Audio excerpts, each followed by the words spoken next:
자, 다음 괴담은 니찬 괴담 저주 인형입니다. 오, 이치마츠 인형이라고 하네요. 이 사진에 있는 인형은. 내가 초등학생이었을 적 이야기다. 우리 집 근처에 절 하나가 있어 자주 놀러 다니곤 했었다. 절에는 대략 70대 정도 된 주지스님이 계신데 경내나 절 부지 아무데나 들어가서 놀아도 화 한 번 내지 않고 잘 놀게 해주셨었다. 가끔 과자 같은 것도 주시곤 하셔서 난 학교가 끝나면 가까이 사는 친구 타카시와 함께 절에서 놀곤 했다. 그 절은 주변에 단가도 많았던지라 마을 집회나 신년회도 주최되곤 했다. 온화한 성품을 지닌 주지스님은 마을 사람들과의 신뢰도 두터웠다. 좋았겠는데? 절에 놀러가는 거. 단가는 그러니까 절에 시주하는 사람의 집이라고 하네요. 어느 날 여느 때와 같이 타카시와 절에서 놀던 중이었다. 갑자기 주지스님이 재미있는 것을 보여주마 라며 어떤 인형을 꺼내왔다.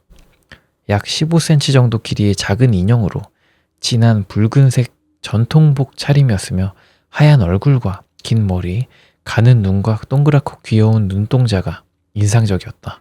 이치마치 인형과 비슷하지만 전체적으로는 마른 체형이었다. 게다가 꽤 오래된 물건인지 분명 새빨간 색이었음에 분명한 전통복은 거무튀튀해졌고 군데군데 해져 있었다. 머리도 부스스했고 색이 빠진 머리칼은 꼭 백발처럼 보였다. 그래서인지 얼굴 표정에는 생기가 없었고 소녀 인형이라기보다 할머니 인형이라고 말하는 편이 옳을 듯한 외관이었다. 주지스님은 그 인형을 우리들 앞에 내놓고선 인형의 머리를 잡은 뒤 손가락으로 인형 머리를 살짝 세게 눌렀다. 그러자 이 인형에서 소리가 났다. 오, 소리 나잖아. 나와 타카시는 꽤 놀랐다. 주지스님은 나와 타카시의 놀란 모습을 보고 실실 웃으며 말없이 인형의 목에 엄지손가락을 대고 꾹 눌렀다. 또 인형에서 소리가 났다. 아까랑은 다른 소리였다. 우와, 또 들려. 스님, 어떻게 한 거예요? 내가 질문했다. 글쎄다. 나도 어떤 원리인지는 잘 모른다만 그래도 신기하지? 너희들도 해볼 테냐? 그렇게 대답한 주지스님은 우리에게 인형을 안겨주었다. 나는 주지스님이 한 것처럼 인형의 머리를 잡은 채 살짝 꼭 쥐어보았다. 하지만 인형에서 소리는 들리지 않았다.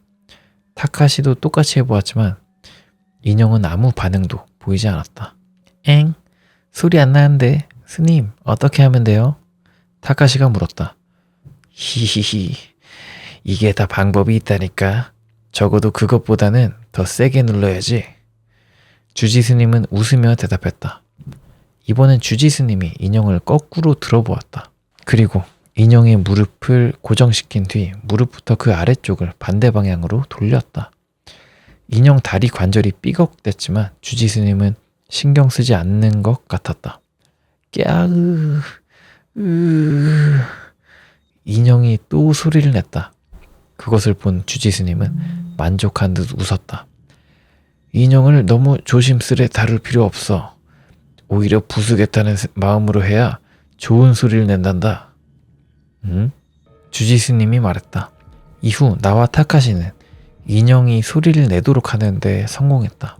확실히 망설임 없이 세게 누르거나 이리저리 돌려보니 소리가 들렸다. 특정한 부분을 눌러야 소리를 내는 게 아니라 인형 몸체의 다양한 부분을 누르거나 돌려도 소리는 났다. 소리도 일정한 게 아닌 다양한 바리에이션이 있어서 대체 어떤 구조로 만들어진 것인가 싶을 정도로 신기했다. 하지만 그 인형은 어느 버전으로 소리를 내든 꼭 괴로운 듯 보였다. 게다가 너무 낡은 인형이라 그런지 얼굴에 얼룩이 있거나 군데군데 색이 바래서 꼭 안색이 어두워 보인다. 그래서 소리를 낼 때에는 꼭 괴로운 표정을 짓는 것처럼 보이기도 했다.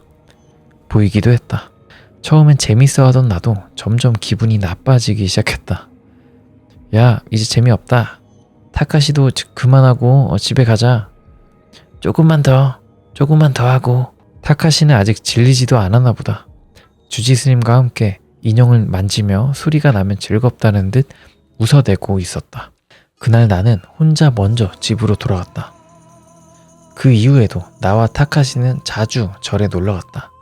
단 그날 이래로 우리는 그 인형이 너무 신경 쓰여 견딜 수가 없었다. 주지스님은 평소에 그 인형을 낡은 나무 상자에 넣어 보관했다. 아무래도 마을 어른들에게 인형을 가지고 노는 모습을 보이는 건 좀 그랬나 보다. 그쵸? 너무 음침한데 주지스님이? 하지만 가끔 나랑 타카시만 있을 적이면 나무 상자에서 인형을 꺼내 꼭 보란 듯이 소리를 냈다. 사실 매일 밤 이러고 노는 게 내 일과 중 하나란다. 히히히히. 언제는 주지스님이 이런 소리도 했었다. 난 매일 밤 방에서 홀로 인형을 학대하는 노인을 상상하고는 조금 소름이 돋았다. 게다가 난 조금 신기하게 생각했던 부분이 있는데 저렇게 인형에 집착하는 주지스님이 인형을 너무 난폭하게 다루는 점이었다.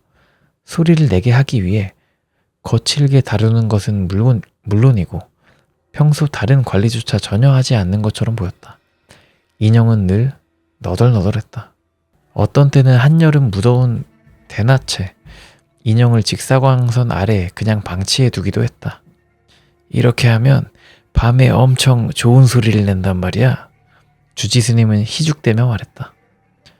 그런 식으로 인형을 막 다루는 주지스님을 알게 되고 나에게 있어 주지스님은 온화하고 지적인 현자라기보다 그저 기분 나쁜 늙은이로밖에 보이지 않았다. 난 그렇게 점점 절을 멀리하게 되었고 거의 그 근처조차 가까이 가지 않게 되었다. 하지만 타카시는 그 이후에도 종종 절에 놀러간 모양이었다. 그 후 1년 정도 시간이 지난 어느 날 주지스님이 돌아가셨다. 병사라는 것 외에 자세한 이유는 모른다. 주지스님이 돌아가신 이후 절은 주지스님의 조카분이 이어받게 되었다. 조카분이 절을 이어받게 되면서 절은 대청소를 한번 하기로 했다. 평소 절과 가까이 지내던 근처 사람들도 청소를 돕게 되어 나와 타카시도 함께하게 되었다. 예전부터 절에서는 심령사진 등 영적으로 사연이 있는 것들을 맡아주는 관습이 있었던 모양인데 절을 이어받을 주지의 조카는 신심이 그렇게 깊지 않아서인지 절에 모셔두었던 여러 가지 물건들까지 전부 버리고 싶어 했다. 그 중에는 얘의 그 인형도 있었다. 그 인형을 버리겠다는 말에 난 내심 안심했다. 하지만 그때 타카시가 그 인형을 가지고 싶다고 했다. 기분 나쁜데. 얘, 이런 낡은 인형을 정말로 갖고 싶다는 거냐? 주지의 조카가 위해한 듯 물었다. 네, 가지고 싶어요. 타카시가 대답했다. 난 못하게 말렸다. 이런 기분 나쁜 인형은 바로 버리는 게 낫다고 생각했기 때문이다. 주지의 조카도 그다지 내키지 않는 눈치였다. 하지만 타카시는 막무가내였다. 그렇게 결국 타카시는 인형을 받아 집으로 돌아갔다. 저 인형 대체 뭐예요? 타카시가 돌아간 뒤 난 주지의 조카분께 여쭈었다. 글쎄다. 나도 잘은 모른다만 꽤 예전부터 가지고 계셨었지. 분명 30년 정도 전부터 이 절에 있었으니까. 조카분이 말했다. 난 조카분께 주지스님과 인형 관련하여 겪었던 일을 말해주었다. 그렇군. 너도 인형이 소리를 내는 걸 봤구나. 기분 나쁜 인형이었지? 그렇게 말한 조카분은 그 인형에 대해 이야기를 해주셨다. 그 인형은 30년 정도 전부터 절에 있었다고 한다. 그 즈음 주지스님의 부인이 다른 남자와 불륜을 한 끝에 사랑에 도피를 했고 그 일로 주지스님은 굉장히 우울해했었다. 한때는 자살이라도 할 것 같은 기세였다고 한다. 그러던 중 주지스님은 어디선가 그 인형을 받아왔다고 한다. 그 이래로 주지스님은 그 인형을 항상 손에 닿는 곳에 두며 틈만 나면 그 인형을 괴롭혔다. 주지스님의 형제분도 그 꼴을 보는 것을 굉장히 싫어하며 주지스님께 인형을 버리도록 설득했지만 그럴 때마다 주지스님은 더 강하게 거부했다. 결국 큰어머니는 돌아오진 않으셨지만 큰아버지는 그 인형과 함께하는 것에 삶의 희망을 얻는 것 같았어. 뭐 그런 의미로 보면 그 인형을 가지고 온 게 정답이었을지도 모르지. 라고 조카분이 말했다. 그렇군요.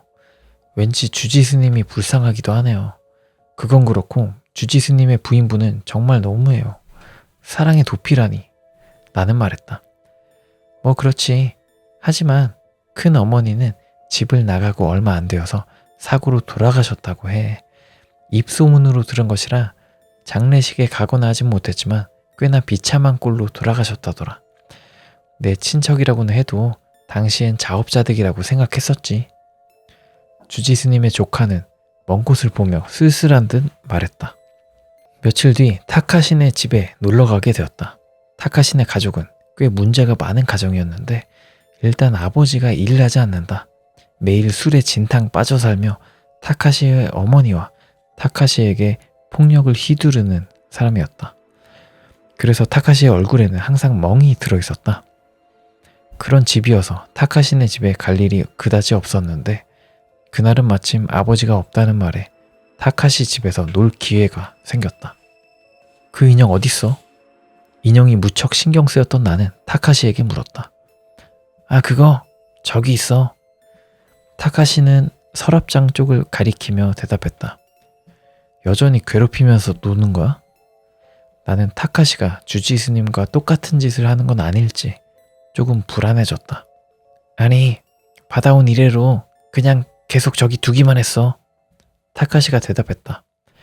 아, 그렇구나. 하지만 타카시도 뭐라고 해야 할까? 그 인형 엄청 마음에 들어 있었잖아. 난 말했다. 그다지 마음에 들었던 건 아니야. 게다가 지금은 저 인형을 괴롭혀서 소리를 내고픈 마음이 안 든다고 해야 하나? 해봤자 별로 의미도 없고. 타카시는 말했다. 난 타카시의 말을 듣고 안도했다. 받긴 했지만 결국 타카시도 저 인형을 가지고 노는데 이미 질려버렸고 그냥 서랍 장식용으로나 두었구나 싶었다.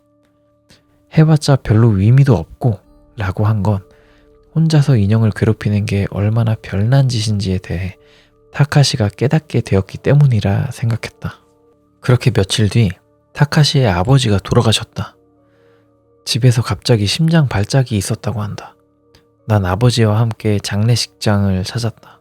식장에서 타카시의 어머니와 인사를 나눌 수 있었는데 타카시의 모습이 보이질 않았다. 아무래도 아직도 집에서 홀로 방에 틀어박혀 있다는 모양이었다. 쓰레기 같은 아버지였지만 그래도 아버지는 아버지다. 아버지가 갑자기 돌아가셔서 타카시도 꽤 충격이 컸을 것이다. 난 타카시의 기운을 북돋워주기 위해 타카시의 방을 찾아가기로 했다. 그날은 유난히 날이 흐렸다. 내가 타카시의 집을 방문했을 땐 이미 주변이 어둑해지기 시작했다. 타카시 집에 도착하긴 했는데 집에 불이 켜져 있지 않았다. 초인종을 눌러보았으나 반응이 없다. 왠지 이상했다. 너무 충격을 받은 탓에 자살기도라도 한 게 아닌가? 하는 불안감이 엄습했다. 그래서 마침 잠겨있지 않았던 현관문을 열고 멋대로 타카시네 집에 들어가 버렸다. 타카시 방은 2층 가장 안쪽에 있다. 계단을 오르던 도중 소리가 들렸다. 쿵쿵쿵 아예예 아 쿵쿵쿵 무엇인가로 두드리는 듯한 소리. 그 소리 틈으로 누군가의 신음소리가 들렸다. 굉장히 음습한 울림이었다. 난 뭐라 말하기 힘든 불안감에 휩싸였다. 하지만 타카시의 안부가 더 신경 쓰였던 난 용기를 내어 발걸음을 옮겼다. 결국 타카시 방 앞까지 도착했다. 그 소리는 타카시 방 안에서 들려왔다. 난 용기를 내어 문을 조용히 열어보았다. 문을 열어보니 타카시의 뒷모습이 보였다. 어떤 작업이라도 하는 것처럼 보였다. 일단 타카시가 무사한 것을 확인한 난 안심했다. 타카시는 방에 들어온 날 아직 눈치채지 못한 것인지 뒤를 돌아보지도 않고 어떤 작업에 열중하고 있었다. 몸에 가려져서 잘 보이진 않았지만 막대를 들고 어떤 이불 같은 것을 두드리는 것 같았다. 쿵쿵쿵. 막대가 기세 좋게 휘둘러질 때마다 무미 건조한 소리가 방에 울려 퍼졌다. 그리고 낮게 깔린 소리가 방 안을 울려 퍼졌다. 고통으로 가득한 목소리다. 나는 그 목소리가 타카시의 눈앞에 있는 어떤 작은 물체가 내는 것이라는 것을 알았다. 그때 타카시가 고개를 돌려 날 보았다. 타카시는 무서울 정도로 무표정이었다. 아무 말도 없이 그저 아무 감정도 없는 얼굴로 날 보고 있었다. 그렇게 한참을 말없이 서로를 바라보았다. 아, 미안. 멋대로 들어와서 미안해. 너가 엄청 기운이 없다고 어머님께서 말씀해 주셔서 말이야. 난 어떻게든 말을 꺼내보았다. 그렇구나. 타카시는 표정을 바꾸지 않은 채 건조하게 대꾸했다. 그때 난 타카시의 왼손에 그 인형이 들려있다는 것을 알 수 있었다. 그 인형, 나는 말했다. 내 말을 들은 타카시가 희죽하고 웃었다. 그리고 이거 엄청 좋은 소리를 내기 시작했어. 그렇게 말한 타카시는 오른손에 든 봉으로 인형을 기세 좋게 때리기 시작했다. 쿵! 딱딱한 소리와 함께 인형이 낮은 소리를 내며 울었다. 주지스님이 가지고 있을 때 내던 소리와는 명백하게 달랐다. 낮게 깔린 듯한 소리였다. 내는 소리도 전보다 더 크고 길었다. 어라? 그 인형 원래 그런 소리였던가? 타카시는 대답 없이 인형을 나에게 내밀었다. 해볼래? 마치 주지스님이 나와 타카시에게 처음으로 인형을 보여주던 때처럼. 아니, 괜찮아. 난... 그렇게 대답한 나는 어떤 사실을 깨달을 수 있었다. 인형의 얼굴이 다른 것 같은데? 내가 알고 있는 인형은 희끗희끗한 장발의 노인 여자와 비슷한 외관이었다. 하지만 지금 내 눈앞에 있는 인형의 머리는 아주 새까맸고 머리 스타일도 짧았다. 그리고 무엇보다 얼굴의 윤곽이 전보다 더 각이 져서 노인 여성이라기보다 남자 얼굴처럼 보였다. 타카시, 혹시 인형 머리 바꿨어? 난 물었다. 아니. 타카시는 아무 감정 없이 대답했다. 이미 내 쪽을 보고 있지도 않았다. 아니, 그래도 너무 다르지 않아? 내가 말했다. 타카시는 내 말을 무시했다. 타카시는 대답이 없다. 더 이상 할 게 없으면 집에 가지 그래. 다시 한번 타카시를 불러보려던 내 말을 끊듯 타카시가 입을 열었다. 하지만 타카시, 그 인형 얼른 가버리라고! 타카시가 소리쳤다. 날 돌아보는 눈에 핏발이 서 있다. 미안. 나는 타카시의 기분 나쁜 박력에 압도되어 서둘러 집으로 돌아갔다. 내가 방을 나갈 적에도 타카시는 인형을 막대로 두드려 패고 있었다. 쿵쿵쿵쿵쿵쿵쿵쿵쿵쿵.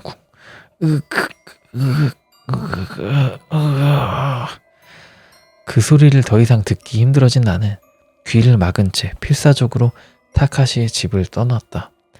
이후 타카시는 이사를 떠났다. 어머니의 고향으로 갔다는 모양이었다. 그날 이래로 나와 타카시는 만난 적이 없다. 그렇게 20년 이상이 지났다. 나는 오컬트에 박식한 지인의 이야기를 통해 저주 인형 중에는 저주로 죽인 상대의 영혼을 성불시키지 않고 인형 안에 가둬 죽은 뒤에도 유린할 수 있는 것이 있다는 것을 알게 되었다. 그 인형이 그런 종류였는지는 모른다. 하지만 지금도 그 인형이 내던 고통에 찬 목소리를 떠올리면 등 근육이 오싹해지곤 한다. 여기까지네요. 여기까지 저주 인형이었습니다. 되게 좋은데요, 괴담이? 주지스님이 가지고 있던 그 인형 안에는 주지스님의 전 부인, 전 아내, 그 바람핀 아내가 들어있었다는 얘기고, 늙어서 죽을 때까지 그걸 계속 괴롭혔다는 거 아니야. 그리고 타카시도 자기 아빠 걷다가 가둬가지고 계속 패고 있는 거네요. 자기가 맞은 것처럼. 이걸 뭐 잘했다고 해야 될지 오싹합니다. 예. 실제로 쿠팡이나 뭐 테무, 뭐 알리 뭐 이런 데서 저주 인형을 팔더라고요. 뭐 몇만 원 하고 하는데 거기 후기 이런 것도 달려 있거든요. 찾아서 한번 구경 좀 해보세요. 그런 거 보면 진짜 무섭다. 사람이 무섭다라는 생각을 하게 되더라고요. 재밌었습니다. 저주 인형이었습니다. 이 괴담 재밌네요. 괜히 제목을 이렇게 뻔하다고 해야 될까, 약간 되게 흔한 이름인데 쓴 이유가 있네. 되게 괴담이 재밌네. 다음 괴담은 니찬 괴담, 도착한 DVD 안에 들어있던 것입니다. DVD 안에 뭐가 들어있었을까요? 한번 읽어보겠습니다. 현재 진행형으로 벌어지는 일인데 떠올리기만 해도 등골이 오싹해집니다. 만나게 된 건 지금부터 2년 전 어떤 게임 사이트 게시판에서 M이라는 남자를 알게 되었습니다. M과는 게시판에서 알게 된 이후로 점점 친해졌습니다. 그러던 어느 날 M이 저와 메일 친구를 하고 싶다라며 게시판에 자신의 메일 주소를 남겨두어서 그날부터는 게시판이 아닌 메일로 대화를 나누게 되었습니다. 침묵을 했네요. 메일로 개인정보를 폭로한 결과, 아무래도 개인정보를 알아본 결과 M이 회사원임을 알 수 있었습니다. 1년 정도 메일을 주고받았을 즈음 보내고 싶은 게 있으니 주소와 이름을 알려줘 라고 M이 말했습니다. 아무리 그래도 얼굴도 모르는 사람에게 주소나 본명을 알려주는 게 조금 거북하긴 했지만 M을 믿었던 저는 주소와 이름을 알려주었습니다. 그렇게 일주일이 지나고 집에 우편물이 도착했습니다. 우편물은 박스였는데 안에는 편지와 함께 PS2, 플레이스테이션 2 타이틀이 잔뜩 들어있었습니다. 편지에는 사이좋게 지내줘서 고마워 라는 감사의 내용이 있었습니다.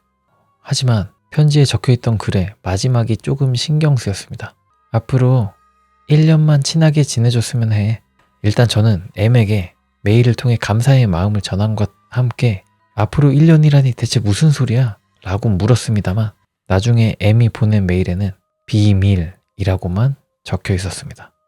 뭐 아무렴 어때? 하고 더 이상 같은 질문을 하는 건 관두기로 했습니다. 그 이후에도 M으로부터 우편물이 종종 오게 되었습니다.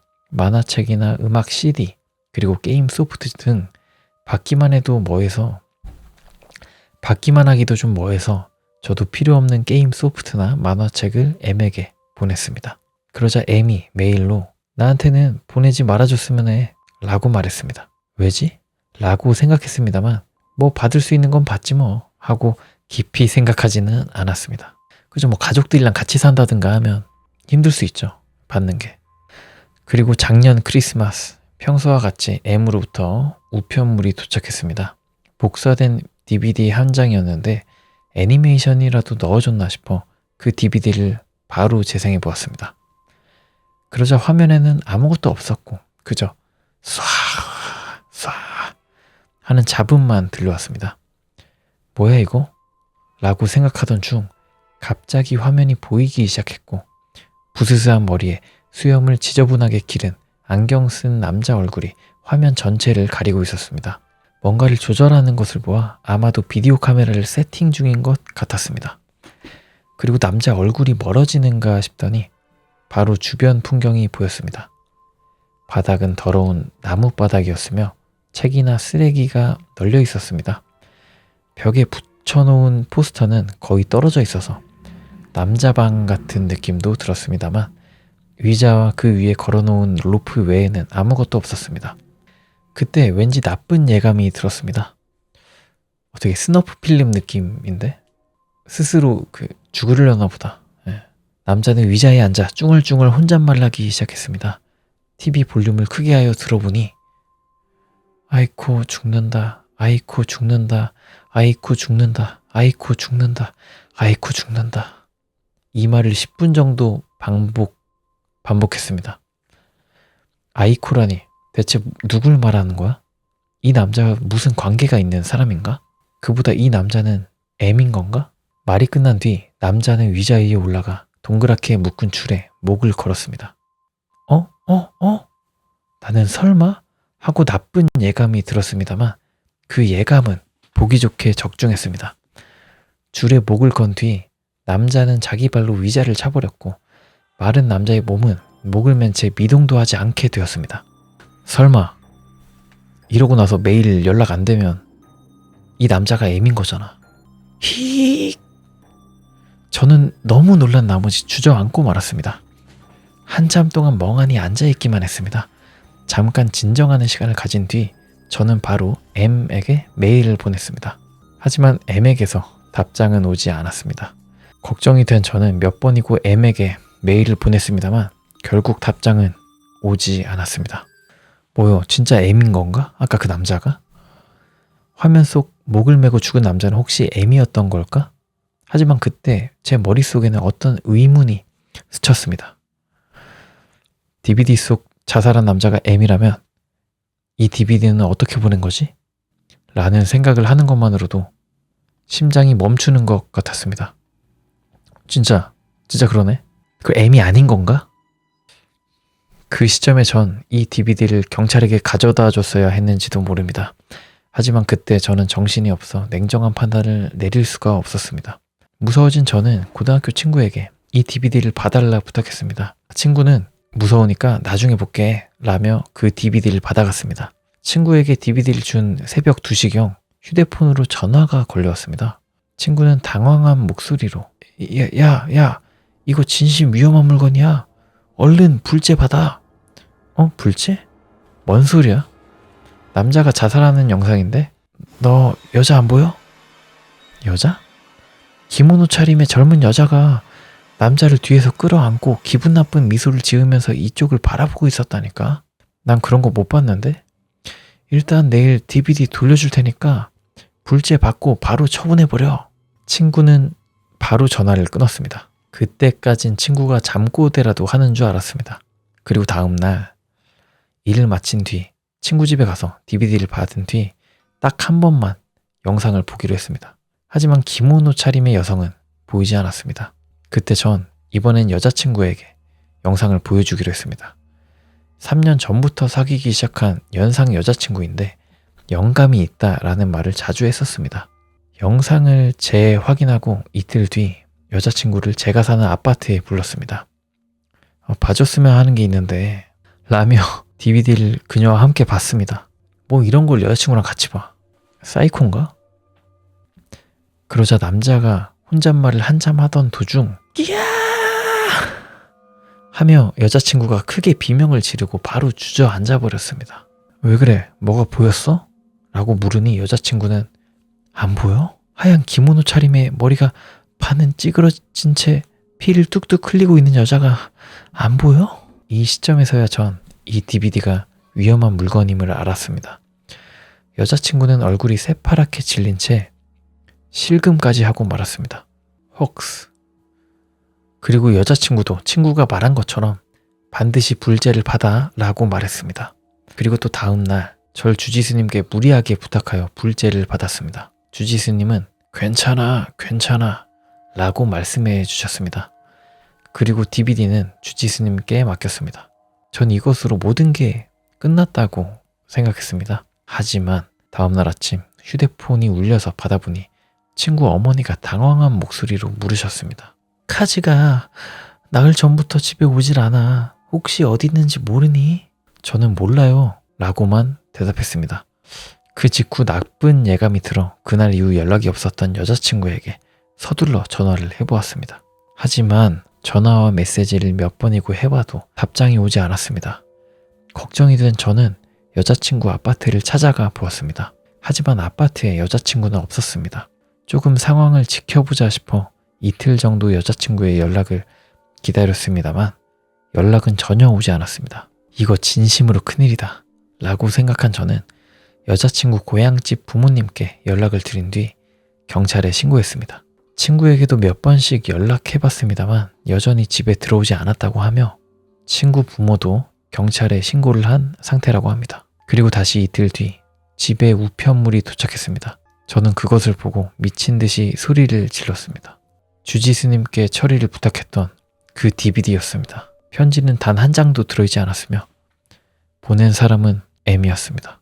저는 서둘러 M에게 메일을 보냈습니다만 여전히 답장은 오지 않았습니다. 다음날 저는 회사를 쉬고 다시 주지스님이 계신 곳으로 찾아갔습니다. 그러자 절은 상복을 입은 사람으로 가득했습니다.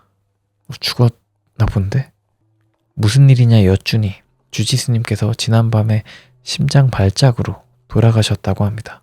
이 DVD는 뭔가 좀 이상해. M이 저지른 짓일지도 몰라. M은 살아있다.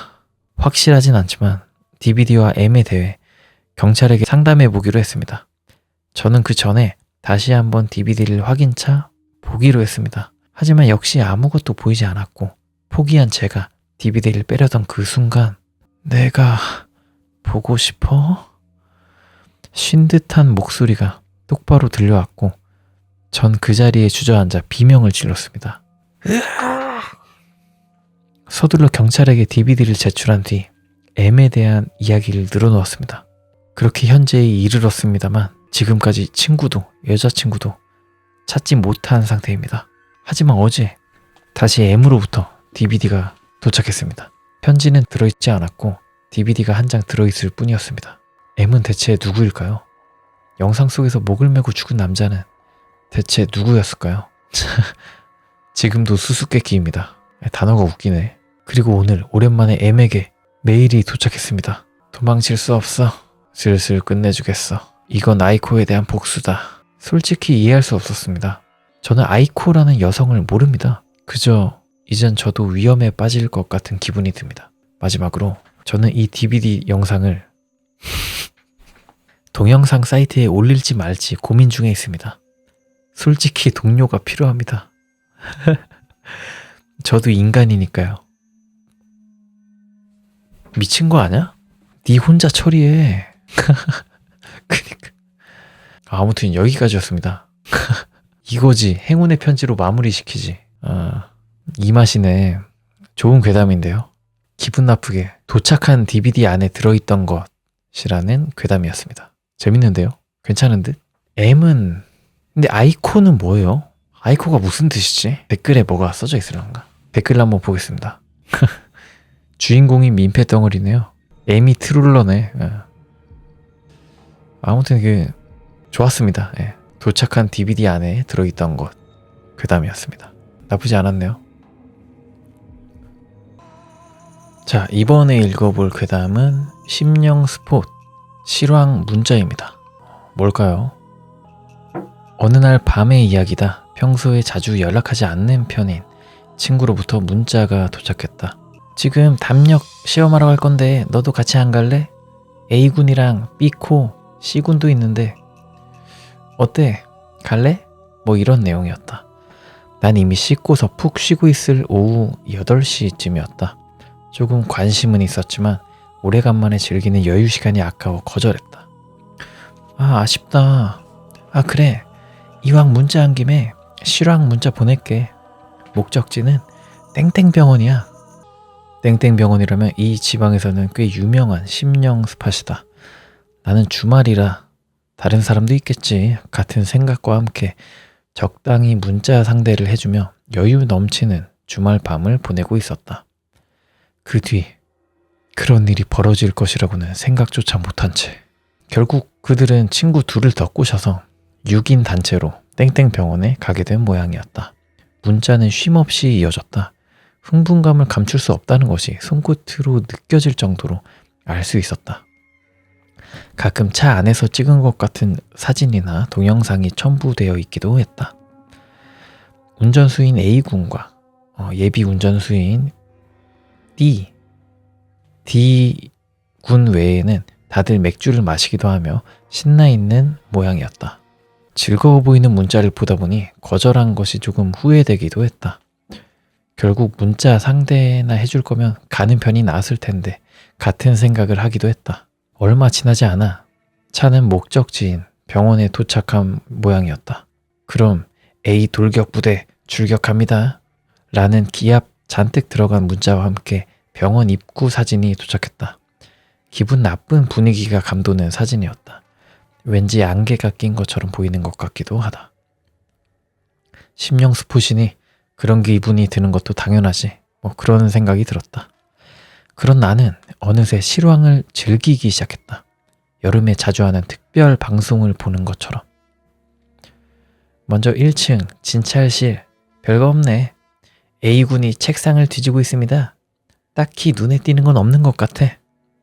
사진이 첨부되어 있어서 보았다. 붉은 빛? 가로등인가? 가로등 없는데 폰 불빛이 반사된 거 아냐? 아무튼 일단 병동으로 이동하려는 것 같으니까 따라가 볼게. 불빛이 반사됐다고? 그런 높은 위치에서? 반사할 만한 것도 없어 보이는데 점점 왠지 가슴이 두근대기 시작했다. 나쁜 예감도 들었지만 2층에 도착했어. 왠지 무서워. 웃음. 이번엔 동영상이다. 하하호호 왁자지껄 떠드는 목소리. 암흑 위로 교체하는 불빛, 리포터 흉내를 내는 삐코의 목소리. 응? 영상을 전부 본 뒤 왠지 모를 위화감이 느껴졌다. 영상을 한 번 더 재생해 보았다. 어라? 순간 침대가 보인 것 같은데? 영상을 다시 돌려본 나는 얼굴이 창백해졌다. 그 부분을 정지해 놓고 다시 봐도 틀림없이 찍혀 있었다. 서둘러 그 화면을 첨부해서 보냈다. 발! 찍혀 있어. 위험해. 빨리 도망쳐.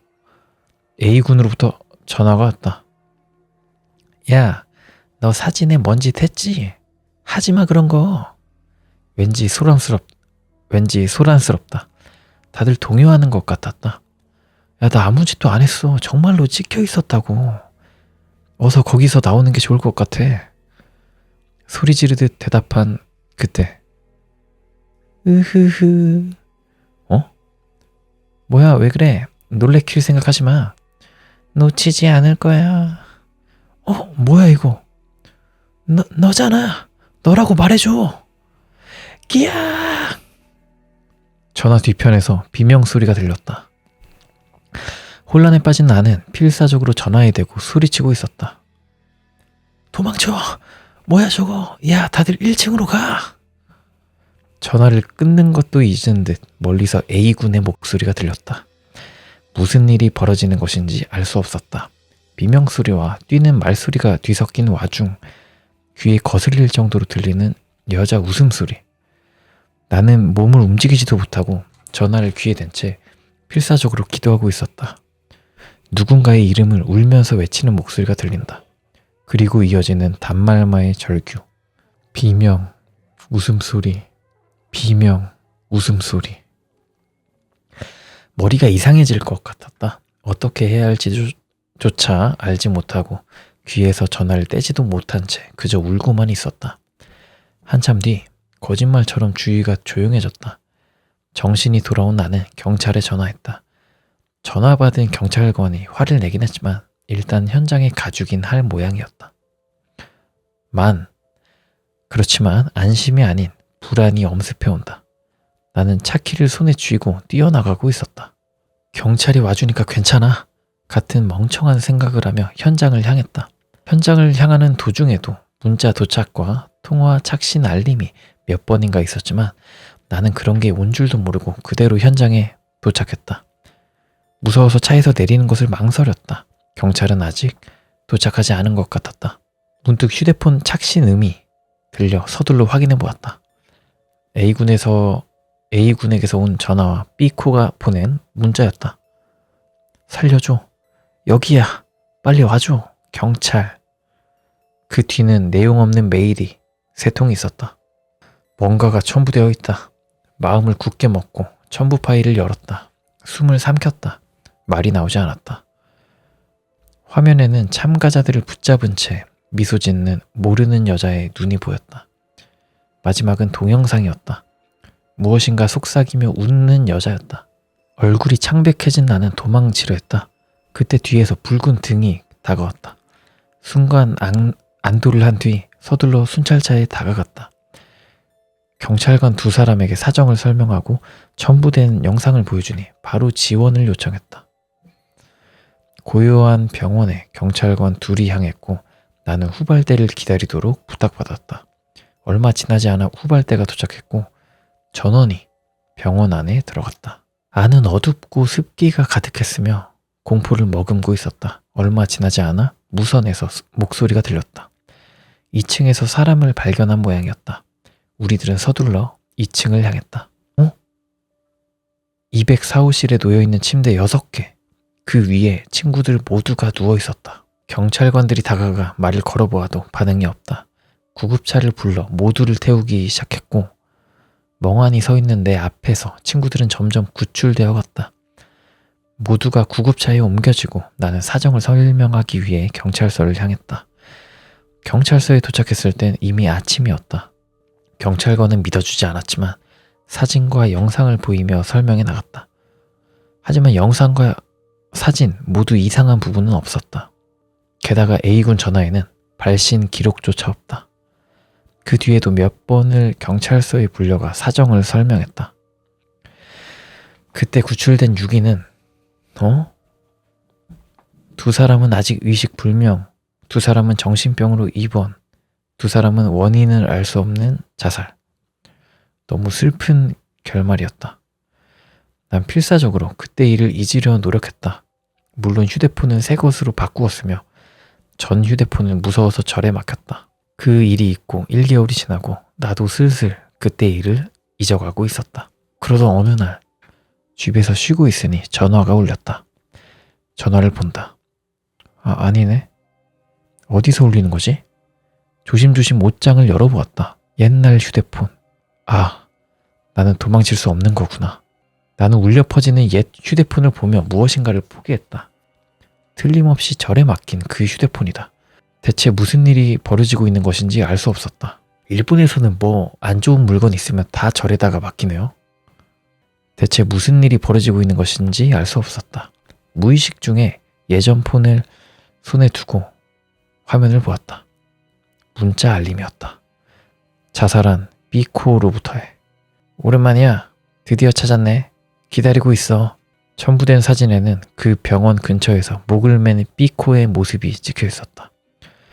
그리고 기분 나쁘게 웃고 있는 여자도 함께. 순간 정신을 잃을 것 같은 기분이 들었다. 하지만 다행히 냉정을 되찾으며 자세를 바로 했다. 내가 의지할 수 있는 곳은 전에 찾아갔던 그 절의 주지스님 뿐이다. 절에 찾아가기로 한 나는 옛 휴대폰과 새 휴대폰을 들고 집에서 빠져나왔다. 그리고 차에 올라타 시동을 걸려고 했지만 손떨림이 심해서 열쇠를 돌릴 수가 없었다. 옛 휴대폰에서 착신음이 들린다. 무서워서 보고 싶다는 생각조차 들지 않는데도 왠지 몸이 멋대로 움직여서 휴대폰을 쥐었다. 얼른 만나고 싶다. 완전 기대돼. B코가 보낸 문자였다. 아무것도 첨부되어 있지 않은데도 웃음소리가 들려왔다. 죄송해요. 잘못했어요. 용서해주세요. 제발 나랑 상관하지 말아줘. 난 이유도 모른 채 절규하며 키를 돌려 시동을 걸었다. 하지만 시동이 걸리지 않았다. 서둘러 몇 번이고 시동을 걸어본다. 문득 시선이 백미러에 머무는 순간 뭔가가 보였다. 아무 생각 없이 자세히 보니 있었다. 그 여자가. 그 순간 정신을 잃을 뻔했다. 정신 차렸을 땐 어째선지 그 병원 앞이었다. 무섭고 두려워서 어떻게 해야 할지 알지도 못하고 그저 울고만 있었다. 고요한 병원. 그 사건 이후 불재를 했다고 들었다. 창문과 문은 전부 판자로 막혀 아무도 들어가지 못하게 되어 있었다. 대체 나한테 왜 이래? 난 아무 짓도 안 했잖아.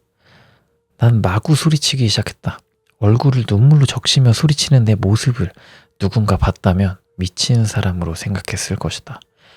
그저 소리 지르기만 했을 뿐인데 마음이 조금씩 안정을 되찾기 시작했다. 여기까지 데려와 놓고 아무 짓도 하지 않는 그들을 생각하기도 했다. 그러고 보니 B코가 죽은 뒤 한 번도 선향을 피워주지 않았네. 이상하게 깨어난 머릿속에 이 사실만이 떠올랐다. 언젠간 가야지 하고 차에 선향을 넣어두고 다녔었다. 그래도 다행인데? 있어가지고. 갑자기 공포심이 사라진 나는 선향을 들고 B코가 죽은 장소에 찾아갔다. 그리고 커다란 나무 밑에 선향을 피웠다. 살짝 비겁하긴 하네요. 약간 좀 티 느낌? 차 소린가? 바짝 긴장한 채 뒤를 돌아보니 차 한 대가 보였다. 보아하니 예전에 옛 휴대폰을 맡겼던 절의 주지스님이셨다. 놀란 듯하기도 하고 안도한 듯한 얼굴을 한 나는 내 쪽으로 다가온 주지스님께 모든 이야기를 했다. 고개를 끄덕이며 듣고 계시던 주지스님은 이곳에 오게 된 경위를 이야기하기 시작했다. 휴대전화에 나쁜 기운이 씌어 있었다는 것, 정화를 준비하던 중 휴대전화가 없어졌다는 것, 어째선지 땡땡 병원에 가야겠다는 생각이 들었다는 것 등등을 이야기해 주셨다. 이야기를 들으며 아무 생각 없이 병원 쪽을 본 순간 2층 방 중 하나에 불빛이 보였다. 이해가 되지 않는다. 전기는 진즉 끊긴 상태인데다 입구도 없는 병원의 불빛이라니. 희미하게 휴대폰 착신음이 들렸다. 정신이 들어 확인해보니 분명히 손에 들고 있던 옛 휴대폰이 없다. 갈 수밖에 없겠네요. 휴대전화가 없으면 정화도 할 수 없을 테니 공양을 부탁받은 저로서는 일을 어중간하게 처리하고 싶지는 않습니다. 걷기 시작하는 주지스님. 저도 갈게요. 혼자서 있기 싫기도 하고 그리고 알고 싶은 것도 있고요. 그럼 어딘가 입구를 좀 만들어 봅시다. 우리는 병원 주변을 돌며 비교적 부수기 쉬운 창문을 정한 뒤 차에서 공구를 옮겨 창에 붙어있던 판자를 떼기 시작했다. 아까 그 스님 맞습니다. 여전히 휴대폰은 착신음을 연주하고 있다. 어떻게든 사람이 들어갈 만한 구멍을 만든 뒤 회중 전등을 든 주지스님이 먼저 들어가셨다. 나도 바로 뒤를 따라갔다. 불빛이 난 곳은 2층이었다. 착신음도 2층에서 들려온다. 다시금 차오르는 공포를 필사적으로 견뎌가며 주지스님과 함께 2층을 향했다. 불빛이 보였던 곳은 204호실이었다. 역시나 무거운 발을 필사적으로 움직여 그 방을 향한다. 그리고 마음을 다잡으며 방을 들여다보았다. 침대에 둘이 마주본 형태로 있었다. 이게 뭐야? 침대 위에 누워있는 것은 아직 의식이 돌아오지 않은 두 사람이었다. 말도 안 돼. 이게 뭐야? 내가 혼란에 빠지기 시작할 즈음 뒤에 서 있던 주지스님이 으악! 하고 소리쳤다. 무슨 일이에요? 하며 뒤를 돌아보니 그곳에는 주지스님이 아닌 얼빠진 눈을 한 정신병으로 입원한 두 사람이 서 있었다. 에?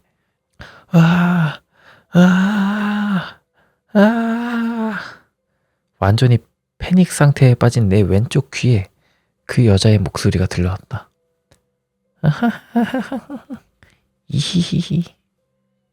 서둘러 왼쪽을 돌아보니 이번엔 오른쪽에서 들렸다.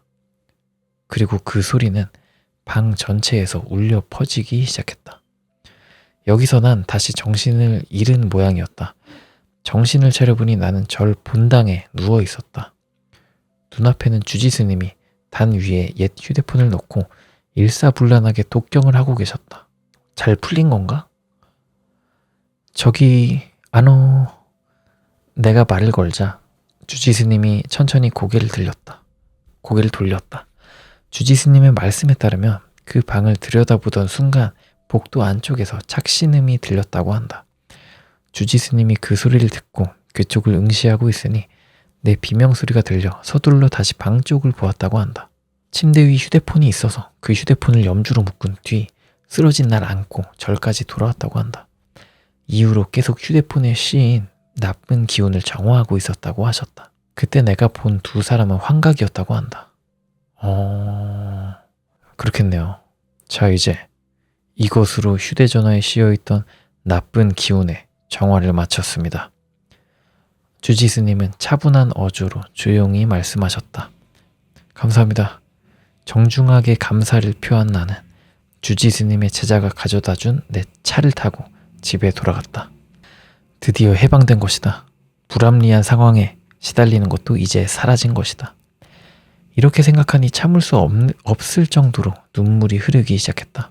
그리고 현재 그날과 같은 날짜가 되면 오는 문자로 인해 난 지금까지 고통받고 있다. 아무리 번호를 바꾸어도 그날이 되면 반드시 난 언제쯤 이 공포에서 해방될 수 있을까? 아니면 우후후 이런 웃음소리가 들려온 것 같은 기분이 들었다. 번역하신 분이 이렇게 썼네요. 단순히 실황을 들었을 뿐인데 이런 걸 보고 재수없다고 하는 걸까요? 화자가 너무 시크한데 글쓴이가? 근데 재밌었습니다.